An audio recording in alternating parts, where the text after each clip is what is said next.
अब बग्गा साहब से करते हैं मुलाकात। बग्गा साहब, स्वागत है आपका। $92 के पार निकला है कच्चा तेल, इसके ऊपर थोड़ा स्ट्रेस, क्या वजह आप समझते हैं और क्या जल्दी में क्या नीचे आएगा या अभी भी ऊपर ही बने रहने का डर है?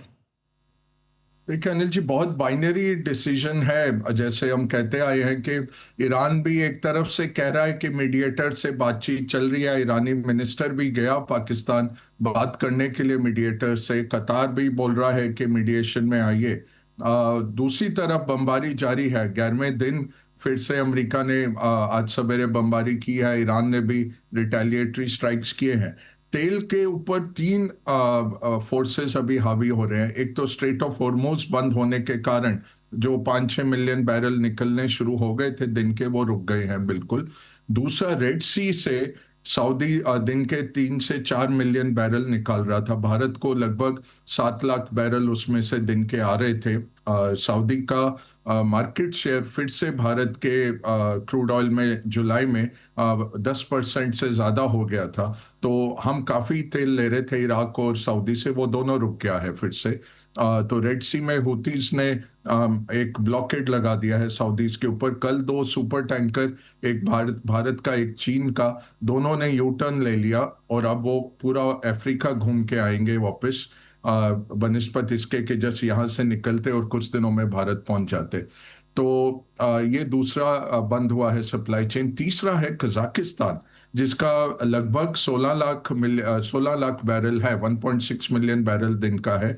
उनका जो ब्लैक सी में पोर्ट है, वहां पे 2 टैंकर्स पे यूक्रेन ने हमला कर दिया, तो वो 2 टैंकर क्षतिग्रस्त हुए। उसके चलते कजाकिस्तान ने वो अपना सीपीसी लोडिंग जो है वो बंद कर दिया है। वो 16 लाख बैरल फिर से विश्व की सप्लाई में से निकल गए हैं। तो ये प्रॉब्लम आ रही है, जिससे कि ब्रेंट बड़ी तेजी से दौड़ा है और आज 92 पे पहुंच गया है।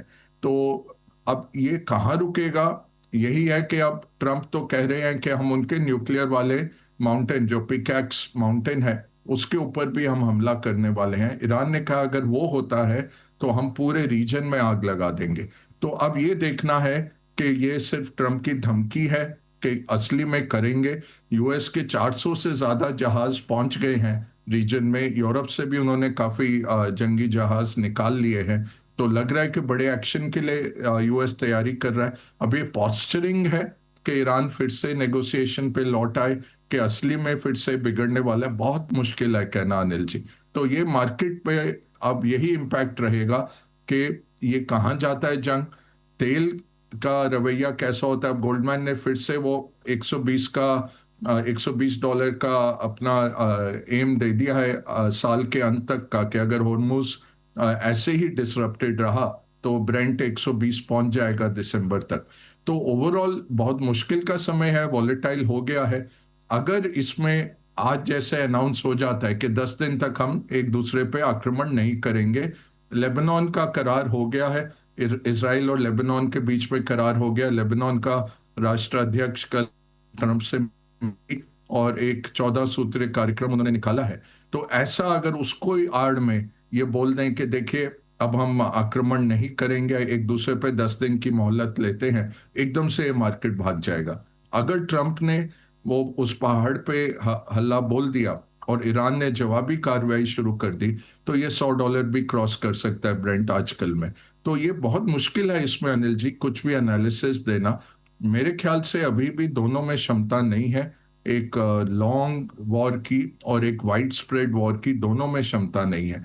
बट एसिमेट्रिक है, ईरान ज्यादा नुकसान कर सकता है एक छोटे अपने बैकयार्ड में।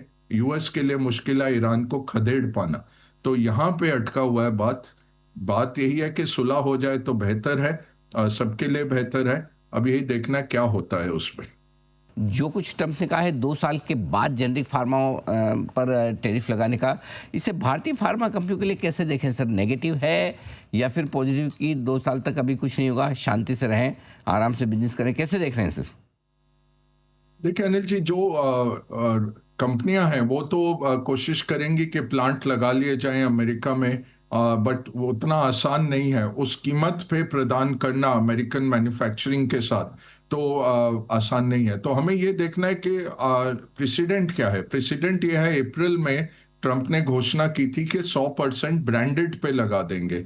तो ब्रांडेड मेडिसिन जो हैं उस पे 100% लगाएंगे। बड़ी कंपनियों को 120 दिन दिए थे, छोटी कंपनियों को 180 दिन दिए थे उससे उभरने के लिए।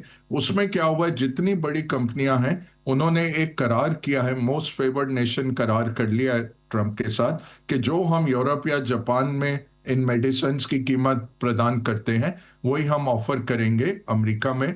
तो उसके कारण ट्रंप ने इनको वो दे दिया है, एक विकल्प दे दिया है कि आप पे टैरिफ नहीं लगाया जाएगा।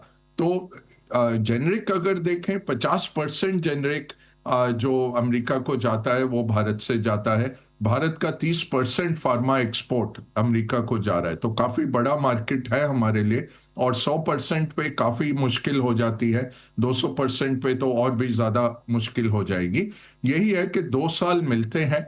कुछ हमारी कंपनियां हैं उन्होंने प्लांट शुरू किए हैं, बट अमेरिका में ज्यादा ब्रांडेड प्लांट ज्यादा चलते हैं बनिस्बत इसके जेनरिक, जो कि बिल्कुल थ्रो अवे प्राइस के होते हैं, बहुत कम कीमत के होते हैं। वहां पे इतना यूएस में प्लांट लगा के प्रॉफिट बना पाना इतना आसान नहीं है। तो इस माहौल में थोड़ा रिएक्शन जरूर आएगा स्टॉक्स के ऊपर, बट यही देखना पड़ेगा 2 साल के बाद कैसी स्थिति है। अगस्त 2028 में अमेरिकन प्रेसिडेंट की इलेक्शन 3 महीने दूर होगी, नवंबर में इलेक्शन होती है। तो अगस्त सितंबर अक्टूबर का महीना रह गया होगा। बिल्कुल रिटोरिक हाइट पे होगा, चरम सीमा पे होगा। बट 2 साल का इन्होंने जो टाइम दिया है वो ट्रंप के इसमें तो बिल्कुल हजारों साल के मुकाबले में है। तो ये बहुत कुछ हो सकता है। अभी ज्यादा मार्केट इसको ज्यादा नहीं लेगा, बट कंपनियों को इंटरनली अपने सिनेरियो फोरकास्ट बनाने पड़ेंगे कि अमेरिकन मार्केट पूरा ही बंद हो जाए तो हम क्या करेंगे, कैसे इसको करेंगे। ये जरूर इनको अब बनाना पड़ेगा। तो अगली मैनेजमेंट गाइडेंस जो अगली तिमाही में आती है, जरूर एनालिस्ट इस पे क्वेश्चंस पूछेंगे।